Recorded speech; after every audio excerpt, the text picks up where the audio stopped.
శ్రీరామనవమి వేడుకలకు భద్రాచలం ముస్తాబైంది. నవమి వేడుకలకు అన్ని ఏర్పాట్లు పూర్తయ్యాయి. కళ్యాణం జరిగే మిథిలా స్టేడియంలో భక్తులకు ఎలాంటి ఇబ్బంది కలగకుండా జాగ్రత్తలు తీసుకున్నారు. రేపు సీఎం హోదాలో భద్రాచలానికి రేవంత్ రెడ్డి వెళ్లనున్నారు.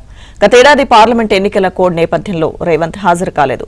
అటు శ్రీరామనవమి వేడుకలకు భద్రాచలంలో ఏర్పాట్లను మంత్రి తుమ్మల పర్యవేక్షిస్తున్నారు.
శ్రీరామనవమి వేడుకలకు సంబంధించిన పూర్తి సమాచారం భద్రాచలం నుంచి మా ప్రతినిధి రవి లైవ్ లో అందించడానికి సిద్ధంగా ఉన్నారు. రవి,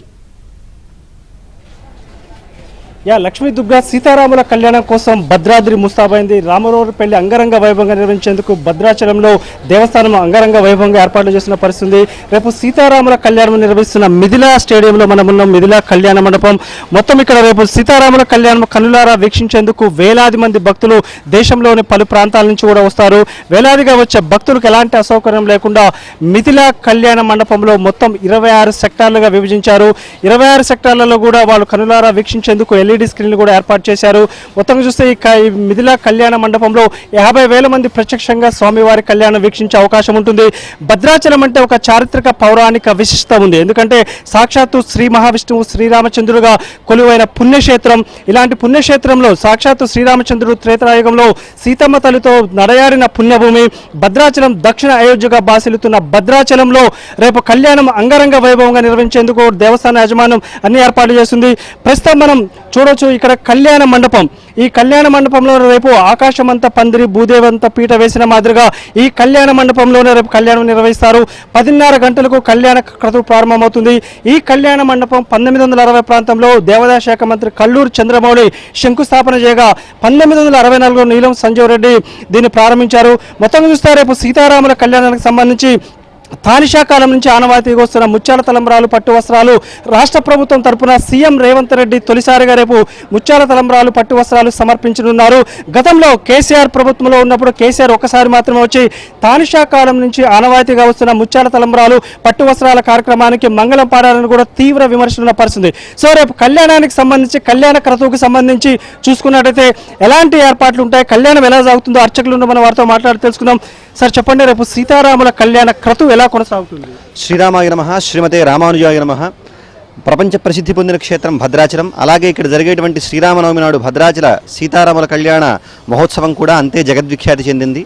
ముందుగా మనకి ధ్రువమూర్తుల కళ్యాణం జరిగిన తరువాత ఆలయంలో స్వామివారిని ఉత్సవంగా ఊరేగింపుగా మనకి తీసుకురావడం జరుగుతుంది. ఇలా ఉన్నటువంటి ఈ సందర్భంలో స్వామివారి కళ్యాణంలో వాడేటువంటి అనేక పరిమళ ద్రవ్యాలు, వస్త్రాలు మొదలైనటువంటి వాటన్నింటినీ కూడా తీసుకుని మేళతాళాలతో వేదమంత్రాలతో మెల్లిగా మనకి ఆలయం నుంచి ఒక ప్రదక్షిణ క్రమంలో మనకి కళ్యాణ మండపానికి చేరతారు ఉత్సవమూర్తులు. ఆ తర్వాత స్వామివారిని వేదికపై వేంచేపు చేస్తారు. అలా వేంచేపు చేసిన తర్వాత విశ్వక్సేనాది పూజా కార్యక్రమాలన్నీ కూడా వైదిక సంబంధమైనటువంటి క్రతువులన్నీ కూడా సాగి ఈ కళ్యాణంలో ప్రత్యేకంగా మనం చెప్పుకోవాలనుకుంటే మనకి గోత్రనామాలు ఇక్కడ చదివేటువంటి చాలా ప్రత్యేకత. అంతేకాకుండా ఇక్కడ మనకి సమర్పించేటువంటి మధుపర్కాలలో కావచ్చు, లేకపోతే రామదాసు గారు చేయించినటువంటి ఆభరణాలను కూడా ఇక్కడ ప్రత్యేకంగా మనం వాటిని సమర్పిస్తారు ఇక్కడ ఈ కళ్యాణంలో. వాటిని కూడా మనం సేవించవచ్చు. ఆ తర్వాత శుభముహూర్తంలో 12 గంటలకి కరెక్ట్గా మనం చూసినట్లయితే స్వామివారికి గుడజీరక ధారణ జరుగుతుంది. స్వామివారికి అమ్మవారికి దీన్నే సుముహూర్త సమయం అంటారు. ఈ సమయాన్ని మనకి అభిజిత్ లగ్నంగా మనకి చెబుతారు పెద్దలందరూ కూడా. అభిజిత్ సర్వదోషఘ్నం అంటూ మనకి జ్యోతిష్శాస్త్రం చెబుతోంది. ఈ అభిజిత్ లగ్నంలో గనక ఏ కార్యం చేసినా సరే అది సకల శుభప్రదం అవుతుందని చెప్పేసి మనకి శాస్త్రం. అటువంటి అభిజిత్ ముహూర్తంలో స్వామివారి యొక్క గుడజీరక ధారణ జరుగుతుంది. ఆ తర్వాత 3 పథకాలతో కూడినటువంటి ప్రత్యేకమైనటువంటి మంగళసూత్రాన్ని అమ్మవారి కంఠసీమలో అలంకరిస్తారు. ఆ తర్వాత రాష్ట్ర ప్రభుత్వం తరఫున ముఖ్యమంత్రి గారు అందించినటువంటి పట్టు వస్త్రాలు అలాగే మనకి ముత్యాల తరంబరాలను కూడా స్వామివారికి వాటిని వినియోగించడం జరుగుతుంది. అలాగా మంగళహారతి అలాగే వేదాశీర్వచనంతో ఈ కార్యక్రమం మనకి రేపు సుసంపన్నం కానుంది. ఎక్కడా లేని విధంగా సీతారాముల కళ్యాణంలో వెలిగించే ముత్యాల తలంబ్రాల అక్షింతల కోసం కూడా పెద్ద ఎత్తున భక్తులు పోటీ పడతారు. వాటికున్న విశిష్టత ఏంటయ్య గారు? మనకి ఇతరత్రా చూసినటువంటి మనకి నిత్య కళ్యాణంలో కూడా భద్రాచల రాముల వారి నిత్య కళ్యాణంలో అక్షంతలు మనకి పసుపు రంగులో ఉంటాయి. కానీ శ్రీరామనవమి నాడు వాడేటువంటి అక్షతలు మనం చూసినట్లయితే మనకి ఎరుపు రంగులో ఉంటాయి. దీనికి 2 విధాలమైనటువంటి ప్రాశస్త్యాలను మనకి పెద్దలు తెలియజేస్తూ ఉంటారు. మొదటి ప్రాశస్త్యం చూస్తే వైదిక పరంగా మనకి రామచంద్రమూర్తి సూర్యవంశంలో పుట్టినవాడు కాబట్టి సూర్యుడికి ఎర్రని అక్షంతలంటే చాలా ప్రీతికరం కాబట్టి ఇలా ఎర్ర అక్షతలు వాడతారని.